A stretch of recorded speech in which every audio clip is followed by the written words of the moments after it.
Hi, so as I'm sure you already know, transitioning careers is tough. It takes most teachers like 12 to 18 months to successfully land their first corporate job.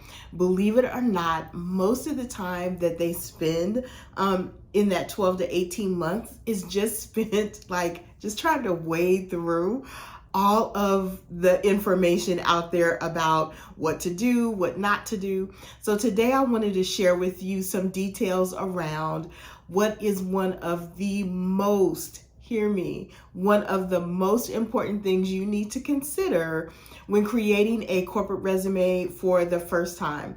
And that one thing is, how are you going to create an effective resume that competes with people who have been in the job or the industry like years longer than you? So I'm going to share with you three basic strategies on how to compete and just a couple of details around that. So let's jump right in. Strategy number one. Strategy number one is to tailor your resume specifically to the job that you're applying for. I know. I've heard people say, you don't need to tailor your job. You just need to be clear about who you are and your values and what you do. I was a staffing manager as well as a certified job transition coach for many years. I've worked thousands of hours, hundreds of people, including mostly employers. And let me tell you what I know for sure. They are looking for people who are clear about communicating the qualifications that they are looking for.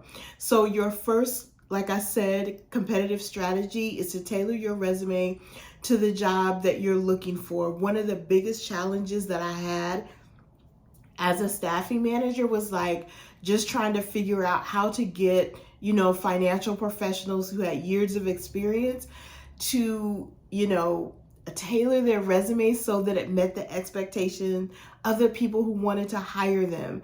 So if you have any doubts about what your first step it should absolutely be tailoring your resume to the specific job description.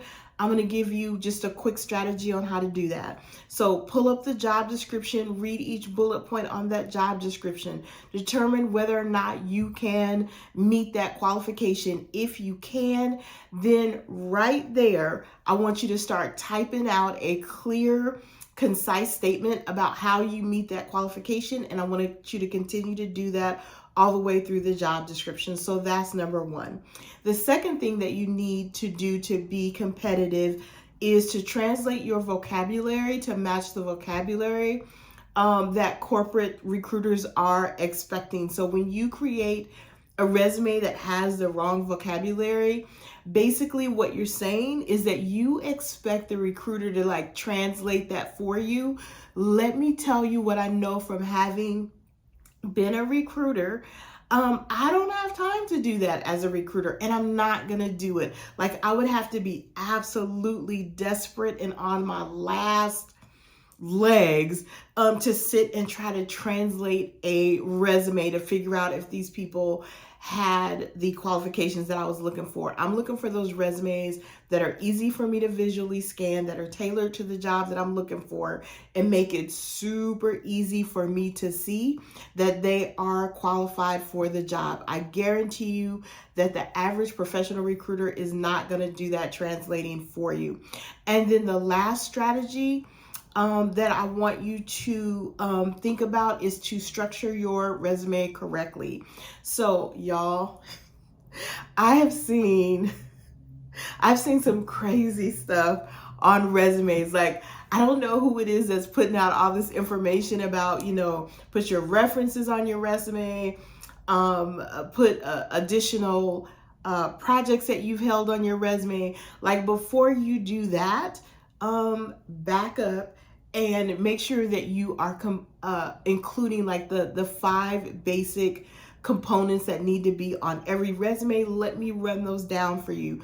The first component is the your contact information, to include your LinkedIn URL. I'm not going to get into LinkedIn right now, but I'm telling you, include that URL and get your LinkedIn profile together.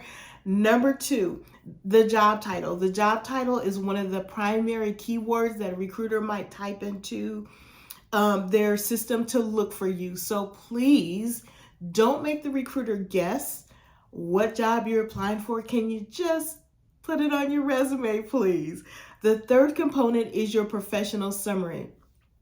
Y'all, I've seen some beautifully written professional summaries, but yeah, they don't actually match the job description. So when you are creating your professional summary, include your top 2 to 3 qualifications for the job in that summary. Make that summary clear and succinct. If that summary is more than 3 to 5 lines, oh honey, you have gone too deep into the weeds. So you need to back up, include those top qualifications, and make sure that your statements are clear and concise. Number 4, your work experience.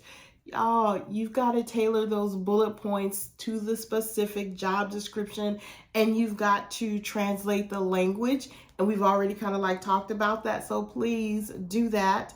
And then the last thing that you need to think about in terms of your resume structure and what it needs to look like is your education and training. Latest education goes first. So if you have a bachelor's and master's, the master's goes at the top. If you have a PhD, please consider whether putting the PhD on your resume is going to potentially price you out of the job. So just something to think about. We won't get into details about that. So if you do just those 3 strategies, if you just employ those and use those, I guarantee you it will increase the effectiveness of your resume immeasurably, and you will start to get interviews, which is the goal, right? So another thing that I want to share with you just really quickly is if you feel working through this process for the next 12 to 18 months is, if you can just see that is not going to work for you, I'm here to help. My name is Lisa Carter. I'm a job and career transition coach. The name of my company is Recruiter Ready Career Services, because I'm all about helping you stay focused on what that recruiter is looking for, not what you want to share. But we'll talk about that later. So if you're interested in some help, I teach a class twice a month, every month. It is a live resume class. In that resume class, you're going to learn a lot of things, but the 3 main things that I want you to know that you're going to learn is that I have a simple 4-step process to help you tailor your resume. When you see how simple I've broken this down, you're going to be it's going to blow your mind. You're going to be oh my God, I can't believe I didn't think about that for myself. So that's the first thing. The second thing that I teach in the live class is I'm going to have you create 3 tools that are going to help you begin the translation process. There are words that you use as a teacher, that we just never use in the corporate world, right? So I'm going to help you create some tools to help you to identify those words, know them when you see them, so that you can translate them from teaching vocabulary to corporate vocabulary. So that's the second thing that we're going to cover in the class that I think you're going to love. And then the third thing that we're going to cover is the structure of your resume. I'm going to make sure you know what your resume needs to look like from top to bottom. I'm going to make sure, second, that you understand the resume rules. There are things that you shouldn't do, have a 3-page resume or have a 2-page resume without your contact information on top. These are all small little things, but they all kind of work together to help your resume stand out. And I'm also going to make sure that when you finish your resume, that you have information on how to do a quick resume review for your own resume.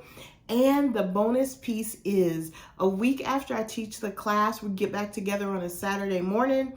And if you have any questions, any struggles, I am there to help you. And for any of you who've worked with me in the past, I'm not going to leave you hanging. I totally want to see you, getting those job offers and sending me those messages on LinkedIn saying, Lisa, I got my job. So if you'd like to join me, I'd love to have you join my class. There's a link in the comments below. Please click on the link. That'll give you some additional details about the class. including the price, the pricing options, those type of things. So I am so looking forward to seeing you in class. Thank you so much. Lisa is out. Thank you.